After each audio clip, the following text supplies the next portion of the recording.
Hey, everybody, back here with another episode of The Crowded Booth. My name's Bryce Kuhn, as you know, and today we're talking about a topic that a lot of people here in the Chattahoochee Valley are going to be excited about. The Auburn Tigers, after a crazy offseason, a little bit of momentum, and then kind of whatever they have going on right now into 2022. We're going to be talking here just in a second with one of my good friends. He's been on the show before. He's been hard on Auburn, but I think he gives a realistic view. We're going to talk about that and more on today's episode of The Crowded Booth. Pile in here and make yourself feel at home. The Crowded Booth is coming on. The Crowded Booth with Bryce Kuhn.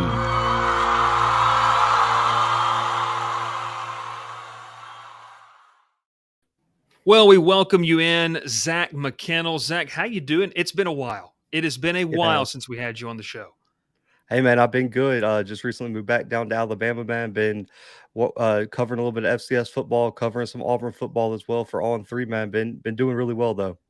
Yeah, you've definitely risen up the ranks since we last got you. So we're honored to get you on the show with your resume today. But listen, man, I mean, we're going to talk about Auburn. You know as well as I do, living where we are based here out of the Columbus, Georgia area.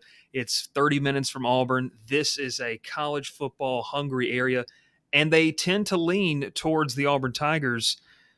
But I got to say, I don't think that there's a more awkward situation from a national perspective of what Bryan Harsin had to walk back into the locker room. Just kind of walk us through kind of, how spring and then kind of summer. What's the feeling around the program heading into the year two under Harsin? I mean, I think it depends on who you ask. I think it's, like you said, with your area, it depends on who you root for. And on the Auburn campus, man, it really depends on who you run into on any given day and what expert you ask, what fan you ask. Because I think the panic in the media is a little bit less than the panic or concern among fans right now. I think when you look at message boards, when you look at social media, the fans are just in a all-out panic. I mean, if there's a prospect Auburn even took a look at that commits elsewhere, it's okay. What are we going to do now? Why is Harsin missing on this guy? Why is the staff not closing? But when you look at the media, they get look behind the curtain and they see that behind the scenes the team seems to really be rallying behind Harsin. There's a quiet confidence in the locker room, and On3 had Owen Papo on not too long with Keith Niebuhr and Jeffrey Lee, and he was extremely vocal that this team has no dissension in it. They're completely behind Harsin, and I think when you look at the recruiting, Auburn's sitting there with 4 stars right now in the 2023 class. Yes, you would like to have a few more. You missed on some big prospects, but I think overall the fans are panicking because in the SEC it's really easy to get left behind, and they don't want to see that writing on the wall come August, September, October later this season. Yeah, when your two biggest rivals are obviously the team over in Tuscaloosa and a team in Athens is just coming off a national championship, the stakes are high. And so obviously a 6-7 finish for Bryan Harsin's crew, lost their last 5. But one of the big things I think, and obviously on your end of things, y'all go more in depth, but I think from a national perspective was the ability to keep Tank Bigsby in tow. There was a lot of rumors about whether he would transfer, if he ever really did test the waters. How big is that to have a bell cow? Obviously, a guy that probably spending his last year on campus in 2022 before he makes the jump to the NFL. How big of a win was that for the staff to keep him on the Plains? I mean, I don't think. Listen, Auburn could have landed the number 1 recruit in the country. It was still not been bigger than if Tank Bigsby would have left. So I mean, it was a huge win for the staff because, as we both know, we saw even with Georgia Tech, as you covered them, you've covered them some as well. Losing a running back like Gibbs was a huge loss, and it would have been probably bigger if Auburn would have lost Bigsby, even with Georgia Tech losing him. And when you look at Auburn's running back room, you probably a little bit confident in Jarquez Hunter. Had a great year last year. Let's not forget that as a true freshman, he came in and really made an impact. Took some carries early in the season away from Tank, but when you start looking at the depth of that room, you get a little uneasy if you lose Tank, because you probably get Tank and Jarquez splitting a majority of the carries. You could see some of the younger guys potentially adding some depth in those, games against FCS programs, games that kind of get out of hand. But for the most part, you're going to lean on Tank and Jarquez. And Tank, really and truly, from a pure talent perspective, is one of the most talented running backs Auburn's had in a really, really long time. I remember when he committed, I compared him to the guy who landed him, Cadillac Williams. I think their skill sets are very similar. Now, the one thing you have to wonder with Tank is, are they going to trust him in big moments? Because for me, my biggest criticism of both these staffs, the Harsin staff and the Malzahn staff, is they seem to take the ball out of his hands in the most Yeah. inopportune moments. I think when you look down the stretch of that Penn State game, there are some drives where if you just put the ball in Tank Bigsby's hands, they have a potential to close out that game. You look at the Mississippi State game, you look at the South Carolina game, and there's also been some games where he got banged up, and I think that really impacted the offense's ability to get going, especially when you had QB trouble as well and QB uncertainty with Nix and Finley last year with the injury and rotating in and out. But I think Bigsby, from a pure talent perspective, is a top 3 running back in college football. I've been seeing these running back rankings come out, Mhm. and these falling anywhere between 7th and 15th. I think that's fair enough because of the production and some of the injury history. But I think from a pure talent perspective, if you switch him with any of those other running backs, I think he puts up bigger numbers than him. I think this season is going to be interesting to see the Auburn approach on offense, because you got Calzada coming in. You have a little bit Mhm. of, I would say unproven wide receivers. I don't think they're not talented. They're very talented, but we haven't seen them do it on the big stage yet. Tank Bigsby should be the focal point of the offense. There should be, Mhm. and I've said this plenty of times, there should not be a game this year outside of maybe, a Mercer or Western Kentucky if things get out of hand. He should have 15, 20, 25 carries in every single game this year. If he doesn't, there was a major issue on why that didn't happen. And so in his final year, I think the staff had to have sold him on their vision on the offense, because I think we both know if he would have went to the transfer portal, there's probably not a team in the country that wouldn't have sent an offer his way. Yeah, and you talked about this as well, kind of being able to get in guys that unproven is the best word I think I've heard yet of this Auburn receiving core. But let's stay in the backfield with the quarterback position. Obviously, everyone knows Bo Nix has made his way to Eugene, Oregon. How how does this shake out? Because I think from an outsider's perspective, not an Auburn fan, an SEC fan has watched a lot of SEC football. Is Zach Calzada the odds-on favorite to win this job? Is it his job to lose? Because there is some talent in that room. TJ Finley is a talented guy, even though the production maybe wasn't there at times. They've also got a couple other guys. Robbie Ashford, who is, you look at what he came in recruiting class-wise, he's a talented kid. There's better depth, I feel like, at this position than there's been in a couple of years for Auburn. There definitely is, and I think even you could throw Holden Griner into that and say he's a very, very talented kid. I mean, you've covered the recruiting circuit as well. He was balling out, to say the least, in some of these QB Mhm. camps, and was invited to, I believe he was invited to the Elite 11, if I'm not mistaken. So the kid has talent. I think he's young though. So he's probably not going to even have a chance. So it's really those top 3: Finley, Ashford, and Calzada. Based on what I've been hearing, I think Calzada is the odds-on favorite. For me, though, just I'll give you my personal perspective first. I like Ashford just a little bit more. I think Calzada and him are probably 1A and 1B for me. I think Finley, when you look at him, his mobility in the pocket is a huge detriment. And I think you saw Mhm. that at times last year, especially after, let's the injury at Bama really hurt him too. Because if you're not mobile and then your ankle gets taken out, that is probably the worst case scenario for Auburn. But Yeah. I don't think Finley has it. I would imagine, I think I can see Finley transferring down to the group of 5, maybe even the FCS level. We've seen some quarterbacks do that. You look at a Cole Kelly going from Arkansas and just won the Walter Payton Award for Southeastern Louisiana, now in the NFL. I think Finley's probably gone after this year, if I'm going to be honest with you. I think Calzada is the odds-on favorite, but Ashford to me is offers a little bit more of an upside. I would say he has a better explosion factor. I think he can create Mhm. those explosive plays that Auburn's lacked in the passing game. I love his deep ball. I love his ability to get out of the pocket and make plays with his legs. The question mark, though, from what I've been hearing, is a lot of people are worried about his accuracy underneath in Mhm. that mid-range game. But I think he's still a younger guy. This guy has 4 years of eligibility left. That doesn't Yeah. even sound right. I mean, he's been out of college for a while, but he hasn't played. So 4 years of eligibility left. He'll probably be the backup. But when you look at Calzada, he has the trump card, man. He's beaten Alabama.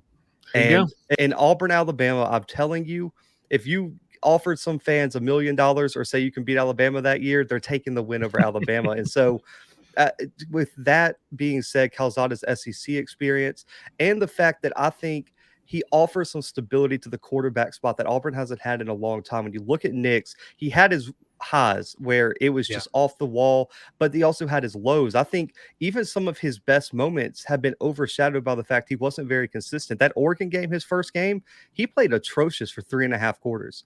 and he had 2 drives where he really put it together, and that overshadowed how well, how bad he played earlier. The Texas A&M game last year was not a great showing for Nick's, the offensive line, anybody, and that was an important game. Auburn wins that game. Auburn goes into the end of the season with a chance to win the SEC Mhm. in the next 2 weeks. So I think Calzada, the reason he's a favorite, SEC experience, you've beaten Bama, and two, he offers kind of a calming factor and a steadiness at that quarterback spot that I think Auburn hasn't had in a very, very long time. Because I think even with Stidham, you had a lot of up and downs as well in terms of his quarterback. I think the last really stable guy that you said week in and week out, you're going to get a pretty good performance is Nick Marshall, shockingly, and he wasn't even a quarterback coming to Auburn. So that's been a long time for Auburn.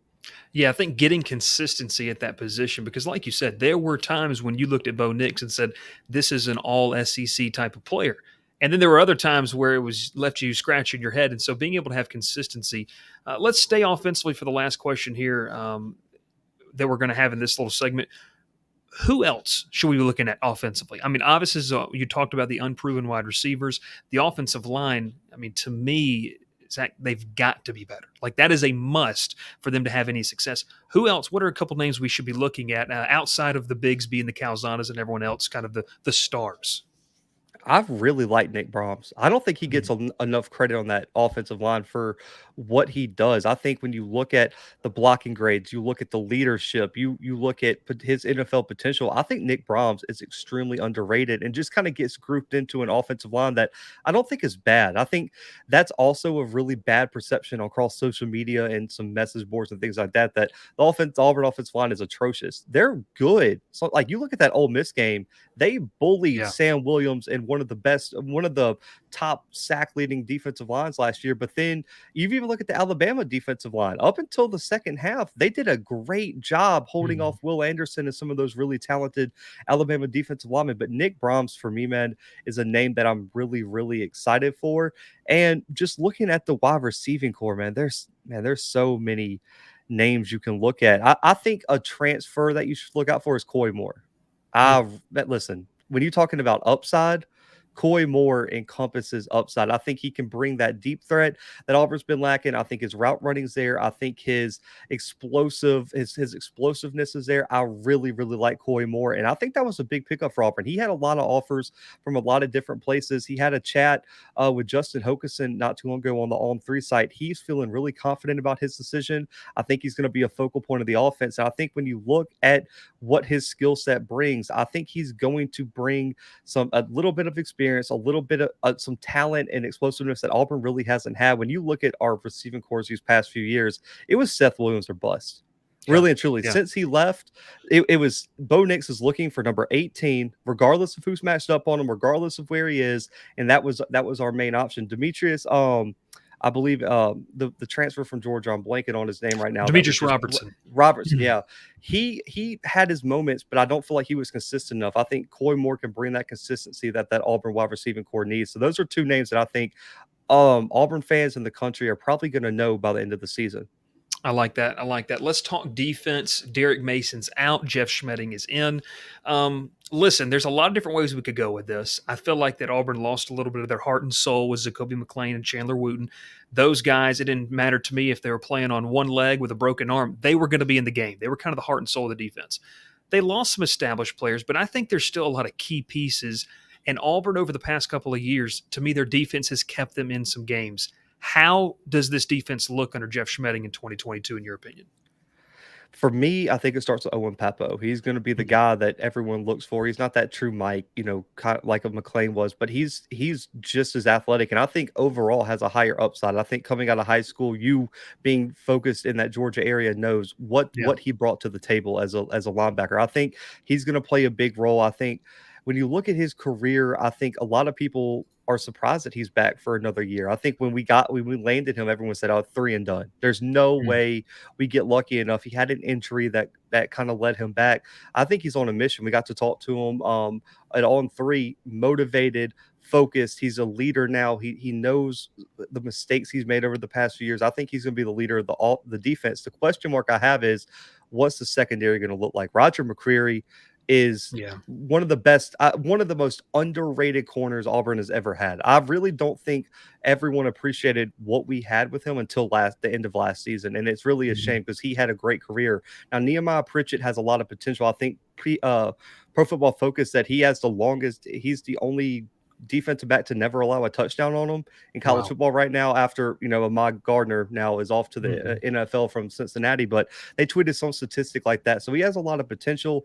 The safety spot's a question mark. Smoke Monday's gone, but he to me had his moments and then didn't at other times. So I think the safety spot will be okay, and then the defensive line will be fine, man. I love our defensive line this year. I think when you look at the edge position, it's thin, but I think the upside of Dylan Brooks, you look at Wooden, they have a lot of potential. Derek Hall as well, Leota, the Mhm. Northwestern transfer from 2 years ago. All those guys have experience. Dylan Brooks is still young, but he was one of the highest rated recruits that we landed a few years back. The defensive line is going to get after quarterback. I will be shocked, and I've echoed this. I know some people at On3 have too. I will be shocked if Auburn doesn't finish top 4 in the SEC in sacks next year. They Yeah. have that type of talent up front, and I think when you look at what Owen Papo can bring athletically on blitz packages, there's no reason we shouldn't be top 4 next year in the SEC in sacks.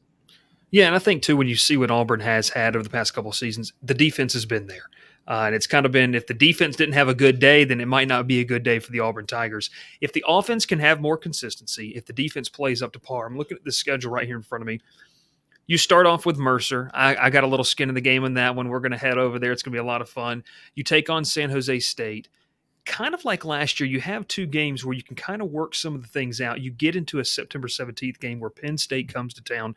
Now, I'll just say this. I've been in the building. I know you have too.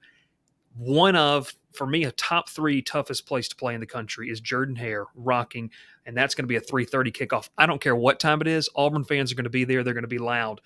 But you got Penn State. You open up SEC play with Missouri. So you draw Missouri and Georgia out of the East.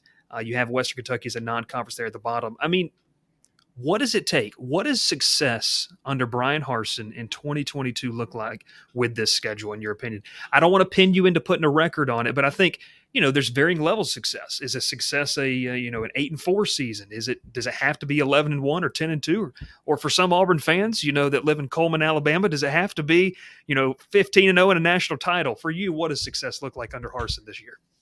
Again, like you said, it depends on who you ask. But for me, I think to keep his job, I think you're looking at probably 8-4, maybe 7-5 if you have like an unlucky loss where someone gets hurt or something like Mhm. that, like just a random occurrence, and then you beat a Georgia and Alabama or even a Texas A&M, someone like that. You get a big upset, it could save his job. We know what beating Alabama would do. You can go 1-11 beating Alabama. He might be safe. But for me, I think 8-4 is the mark I look at. I think when you look at Penn State coming to Jordan-Hare, that's a must win. That's going to Mhm. be the turning point in the season because I feel confident, no disrespect to Mercer or San Jose State. I think Auburn can beat them in Jordan-Hare, Yeah. especially early in the season. So you're looking at 2-0. That game, if you can get to 3-0, I feel confident beating Missouri and Jordan-Hare. And so you can be sitting there at 4-0 and feeling really, really good all about that Yeah. team. You got some tough games down the stretch. I think those two Mississippi games are going to be tough, though. We Mhm. saw what Mississippi State did last year. Will Rogers is coming back. That scheme's just hard to face because Mike Yeah. Leach is going to put it in the air, and your DBs better be ready. You better be able to get after the quarterback. And Ole Miss landed a ridiculous recruiting class. Zach Evans at the running back spot is going to be amazing to watch in that Lane Kiffin system. We'll see, if that quarterback situation can replicate what Matt Corral Mhm. could do. But Auburn, when Ole Miss came into Jordan-Hare last year, Auburn put it on them. It wasn't Yeah. even really a game there for a lot of the time. So I feel confident Auburn could potentially win both of those Mississippi games. The three question mark games for me: Texas A&M, Georgia, and Alabama. And we know what it is with the Georgia Alabama game. Have to travel to both of those. I mean, they're At two least it's hard not places back to to back win. weeks this year. At That's least it's not true. back to back It weeks. That's it's good. not that, but we haven't won in Athens since I believe '05, I and think so. Yeah. and it's been a minute. I think of what the Cam Newton years since we've won in Bryant Denny in Mhm. 2010, if I'm not mistaken. So it's been a long time in both places. I'm not expecting Auburn to win those games. For me, I want us to be competitive.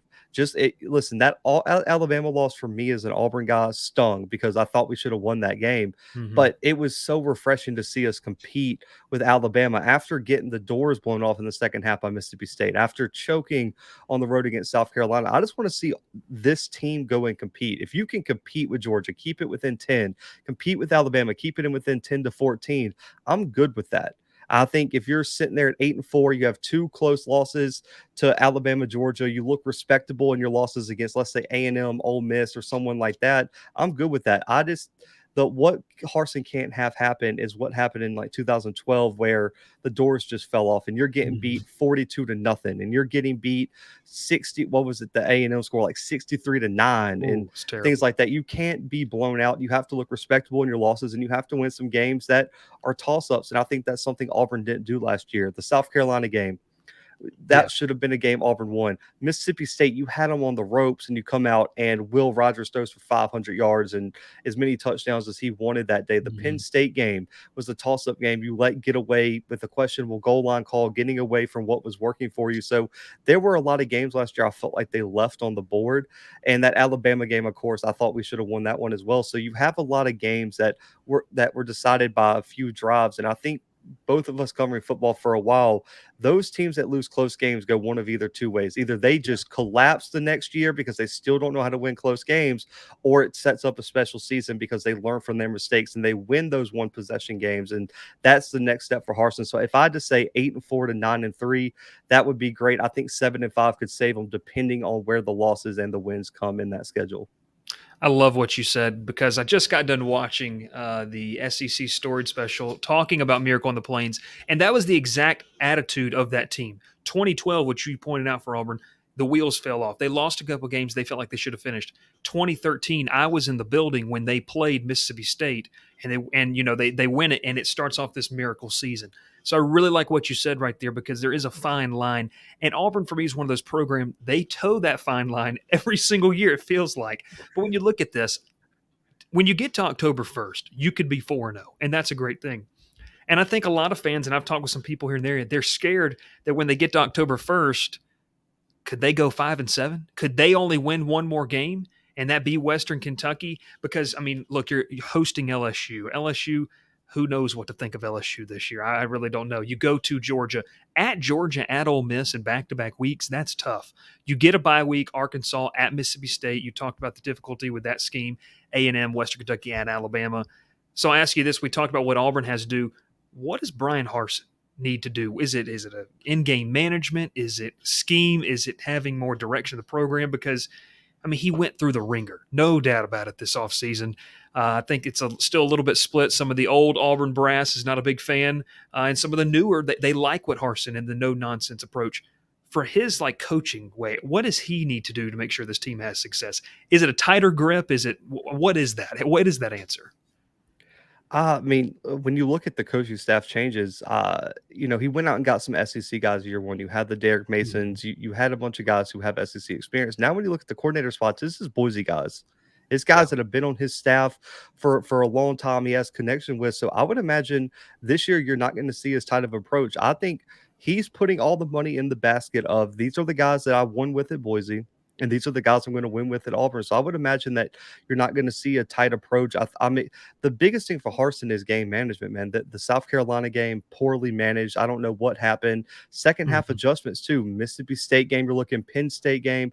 There were multiple games where I'm just like, okay, this isn't what a good football team does. The second half, you should be playing better than you did the first half. And we didn't Mhm. do that many games. I think when you look at last season, the impressive games for me were the Arkansas and Ole Miss games. Those games were the only two I think you can look at where you say Auburn played a full 4 quarters of football at a high level, and you saw what happened when that went down. They handled an Arkansas team that was a top 10 team in the country at one point, and they handled an Ole Miss team who was a top 10 team when they came to Jordan Hare on Halloween. So Harsin's second half adjustments and trusting his staff to put players in the right position to make plays is my biggest thing. And I think Mhm. the solution now, and there's nothing any fan, anybody can do right now. The wins in August through December are the biggest thing. If he goes out there and wins, whatever he does, he's going to earn a lot of good faith among the Auburn alum, Auburn boosters, everything like that. But if the wins don't come, none of this matters, because it doesn't matter what approach he takes. It's all about the win. So I think when you look at what he's done, he's put a lot of faith in the people he brought with him to Auburn. And I would imagine that you're going to see him put all the eggs in that basket to say, I trust all these guys I brought to go win me games, and I'm going to manage the game the best I can. And if we see Auburn improve just little things, man, second half adjustments, consistency, offensive line play, the quarterback play be a little bit more stable, some wide receivers step up, I don't see why this team can't compete in the SEC. But that's a lot of what ifs, man. And so I think everyone has kind of like an uneasy feeling, but in that building, there's a quiet confidence that they're going to be really good this year. So I'm hoping that's right. A little over a month and a half before we're back at it, man. I cannot believe it flies by. And truly, there really is, and I know this is kind of an industry standard, there really is no off season. It's been crazy. It's been absolutely nuts, and you have to love it. Appreciate you as always, Zach. First off, or lastly, tell us where we can find you, obviously with the On3 stuff and the Blue Bloods as well. Yeah, man. Go to Auburn Live at On3. I think we're still doing $1 subscription, man. So you definitely need to go sign up for that. Some great people: Keith Niebuhr, Jeffrey Lee, Justin Hogerson, Cole Pinkston, man. All those guys do amazing work. We got a live show Tuesday night on YouTube, man. So make sure to go check that out. And for me, find me on Twitter at Zach McKinnell, and you can find our work. We also run the Blue Bloods, could do a lot of FCS content, man. You can find us at _Blue Bloods and the Blue Bloods Pod.com, man. I appreciate you having me, though. Appreciate it, man. We'll have to reconnect as well as we get ready for another college football season. And I know fans are going to go one way or the other with this episode. Appreciate you coming on once again.